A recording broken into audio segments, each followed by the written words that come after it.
आज मंगलवार है। हाँ ठीक है, मुझे पता है आज मंगलवार नहीं है, आज वेडनेसडे को हिंदी में क्या बोलते हैं मुझे नहीं पता। आज वेडनेसडे इन हिंदी है। कोई सेंस बात नहीं। तो ये बात है उस जमाने की। बिल्कुल चुप। तो अभी 14 नवंबर को ना मेरा बर्थडे था एंड 13 की रात को हमने घर की छत पे ऐसा एकदम मस्त पार्टी वार्टी करी।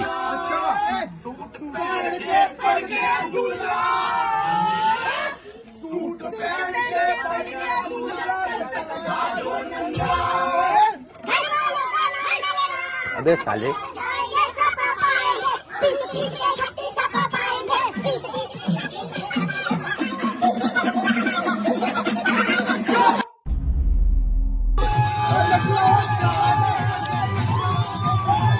कैसी तेरी खुद गर्जी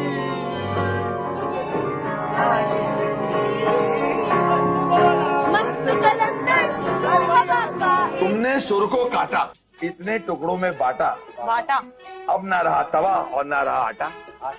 टाटा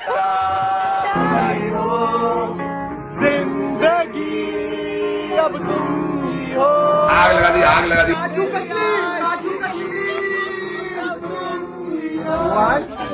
आराम से हाथ नीचे, मैं खुद मुंह डाल तो ऐसे ही मस्ती मस्ती चल रही थी, सारे अपना एंजॉय कर रहे थे। हमने एक सिंगर को बुलाया हुआ था जो बढ़िया एकदम परफॉर्म कर रहे थे, सारे अपना नाच गा रहे थे उनके गानों पे। 12 बजे हमने केक कट किया एंड फिर आधे घंटे के बाद पुलिस आ गई। 3 पुलिस वाले हमारी घर के छत पे आ गए। लग गए। तो पुलिस वालों ने हमें बताया कि किसी आस पड़ोस वाले ने कंप्लेंट कर दी है कि ये लोग रात को गाने बजा रहे हैं। सेम अपार्टमेंट में रहते हुए, पड़ोसी होते हुए भी ये नहीं कि हम डायरेक्टली बोल दे कि आपके ना गाने बजाने की वजह से हमें दिक्कत हो रही है तो आप प्लीज आवाज कम कर लीजिए या गाने बंद कर दीजिए, या फिर आप गेट कीपर को भी इंटरकॉम करके बोल सकते हैं कि आपका मैसेज डिलीवर करवा दे, तो वो हमें बोल जाता। लेकिन नहीं हम तो सीधा पुलिस को बुलाएंगे। आंटी पुलिस बुला लेगी, पार्टी यूं ही चले। पुलिस कंप्लेंट करेंगे। ठीक है भाई, ठीक है। एनीवेज पड़ोसी तो हमारे काफी कमाल के हैं, उनकी तारीफ मैं क्या ही करूं। The point to be noted here is कि पुलिस हमारे घर पे पहुंची है 12:30 पे एंड गाने बजने बंद हो चुके थे 11:30 पे, क्योंकि तब हमने केक कटिंग वगैरह की प्रिपरेशंस करनी स्टार्ट कर दी थी। तो 11:30 तक हम अपना म्यूजिक वाला सेशन बंद कर चुके थे। सो टेक्निकली स्पीकिंग पुलिस जब ऑन द स्पॉट पहुंची तब गाने नहीं बज रहे थे, तो उनके पास कोई प्रूफ नहीं था कि हम एक्चुअली में गाने बजा रहे थे। लेकिन उन्होंने हमें बताया क्योंकि अब पुलिस कंप्लेंट रजिस्टर हो चुकी है तो प्रोसीजर यही है कि उनको म्यूजिक स्पीकर जो है वो जब्त करना पड़ेगा। अब हमने कोऑपरेट करा क्योंकि हमारी गलती थी। देखो अगर 11:30 बजे तक गाने बज रहे थे तो टाइम लिमिट जो है आई थिंक वो 11 बजे की होती है, उसके बाद आप रेजिडेंशियल एरियाज में गाने नहीं प्ले कर सकते।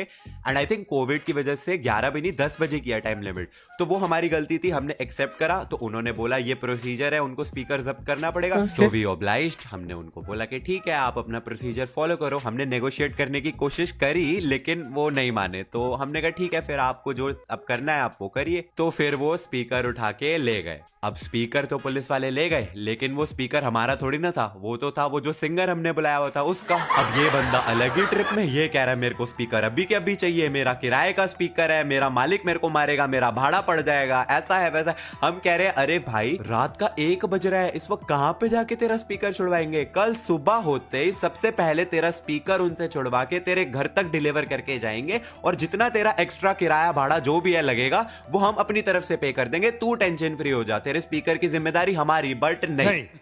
ये बंदा तो कह रहा है मैं घर ही नहीं जाऊंगा स्पीकर के बिना। इसका मुंह उतर गया भाई, मतलब सदमे में चला गया ये बंदा। अब यार इस बंदे को ऐसा सैड देख के ना सभी को बहुत बुरा लगा क्योंकि भाई ने इतना बढ़िया गाया, पूरी शाम बना दी हमारी। तो ऐसा इनको सैड देख के ना सभी को बहुत बुरा लगा। तो फिर मेरे 2 दोस्त नितिश और अमर, उनके अच्छे कॉन्टैक्ट्स वगैरह हैं, तो उन्होंने बोला कि ठीक है हम कुछ नेगोशिएट करते हैं, कुछ बातचीत करके इसका भाई का स्पीकर छुड़वाने की कोशिश करते हैं। तो वो पुलिस स्टेशन चले गए। अब उन 3 पुलिस ऑफिसर्स में ना एक ऑफिसर बहुत अच्छा था, तो उन्होंने नितिश को क्या सजेस्ट करा कि यार देखो क्योंकि पुलिस कंप्लेंट रजिस्टर हो चुकी है तो ऑन रिकॉर्ड्स शो करने के लिए कुछ तो जब्त करना ही पड़ेगा। तो आप एक काम करो, ये बड़ा वाला स्पीकर ले जाओ और इसके बदले में एक छोटा सा स्पीकर दे जाओ, तो हम शो कर देंगे कि हमने ये छोटा वाला स्पीकर जब्त करा है। तो इससे ये सिंगर का भी काम हो जाएगा, इसको इसका बड़ा वाला स्पीकर मिल जाएगा और आप अपना छोटा वाला स्पीकर बाद में जब मर्जी निकलवा लेना। ये आइडिया तो काफी अच्छा था। नीतीश घर आया, एक छोटा स्पीकर लेके वापस पुलिस स्टेशन चला गया। हम कह रहे हैं और 15-20 मिनट में काम हो जाएगा, उसका स्पीकर छुड़वा के नीतीश हमारे घर आ जाएंगे। हम वेट किए जा रहे। 1 घंटे बाद नीतीश का फोन आता है, यार ये तो 20,000 रुपए मांग रहे हैं। 18,000 रुपए के स्पीकर को छुड़वाने के लिए उन्होंने 20,000 रुपए मांगे। उतने में नया स्पीकर आता था। तो नीतीश ने बोला सर कुछ तो जायज अमाउंट बोलो। तो उन्होंने मना ही कर दिया नेगोशिएट करने से, कह रहे अब हमने देना ही नहीं है तुम्हें वापस, तुम कल कोर्ट खुलेंगे, कोर्ट से जाके छुड़वाना। अब एट दिस पॉइंट हमारे घर पे बैठी महिला मंडल अब वो इरिटेट हो चुकी है। 4 घंटे से वो लोग वेट कर रहे हैं कि स्पीकर छुड़वाएंगे और पुलिस वाले नई नई स्टोरी सुना रहे हैं। तो अब महिला मंडल ने डिसाइड करा कि हमें गोकुलधाम सोसाइटी को जाना पड़ेगा पुलिस स्टेशन और सभी को मिलके उन पे दबाव डालना पड़ेगा, तभी वो स्पीकर वापस मिलेगा। अब हमारी गोकुलधाम सोसाइटी से 6,000 लोग 3-4 गाड़ियों में भर के ऐसा पुलिस स्टेशन पहुंच जाते हैं एंड वहां पे जाके सारे नारे लगा रहे हैं स्पीकर दो। नहीं मजाक कर रहा हूं, ऐसा कुछ नहीं किया। मतलब सारे शुरू हो गए कि अगर ऐसा यही प्रोसीजर है, कोर्ट से ही छुड़वाना था तो आप 4 घंटे से यहाँ पे क्यों बिठा के रखा हुआ है। आपने पहले बोला कि छोटा स्पीकर ले आओ एंड फिर उसके बाद आप बोल रहे हो 20,000 रुपए दो। किस बात के 20,000 रुपए दो? अब वो जो अच्छे वाले ऑफिसर थे जिन्होंने हमें सजेस्ट किया था कि आप छोटा वाला स्पीकर दे जाओ, वो थे जूनियर। उनको ज्वाइन किए हुए थे सिर्फ 4 महीने, तो उनकी कौन ही सुनने वाला था। और जो दूसरे थे 20,000 रुपए वाले, वो आ गए हमसे भाई आर्ग्यूमेंट करने। हमारी पूरी गोकुलधाम सोसाइटी लिटरली हर एक शख्स, तारक मेहता, पोपटलाल, अय्यर, सोडी, भीड़े, अंजलि भाभी, तारक मेहता, नहीं वो हो गया मतलब सभी के सभी अपनी अपनी आवाज में ऐसा उनसे क्वेश्चन कर रहे कि आपने ये 20-20 साल के लौंडों को 4 घंटे से यहाँ पे बिठा के रखा हुआ है, आप कभी कुछ बोल रहे हो कभी कुछ बोल रहे हो। पहले आपने बोला छोटा स्पीकर दे जाओ, फिर 20,000 रुपए मांग रहे हो, ये कोई तरीका होता है? आप बताइए, हमें जवाब दो। एंड सबके मोबाइल फोन बाहर, कैमरा ऑन, पूरा सीन रिकॉर्ड होते हुए कसम से ऐसा न्यूज कॉन्फ्रेंस वाला सीन लग रहा था कि जवाब दीजिए। इतना शोर मचाया कि फाइनली इतने शोर से उनके हेडक्वार्टर्स के एसएचओ को आना ही पड़ा। एंड फिर उन्होंने बोला कि अब इन्होंने बोला है कि छोटे स्पीकर के बदले में बड़ा स्पीकर आपको वापस कर देंगे, तो जबान दी है, निभाना पड़ेगा। तो उन्होंने स्पीकर हमें दे दिया वापस। हमने सिंगर को बोला कि सर आप अपना स्पीकर लो और घर जाओ। मैंने सिंगर को बोला, मैंने कहा अब तो ठीक है, अब तो आपका बॉस भाड़ा नहीं लगाएगा। कौन है बॉस, कौन है आपका? तो कहता है नहीं वो तो उसकी टेंशन नहीं है, वो तो मेरे पापा का ही स्पीकर है। मैंने कहा 1 सेकेंड, आपके पापा का स्पीकर है? आपने तो बोला था कि आपको किराया देना पड़ेगा, आपका जो भी मालिक है।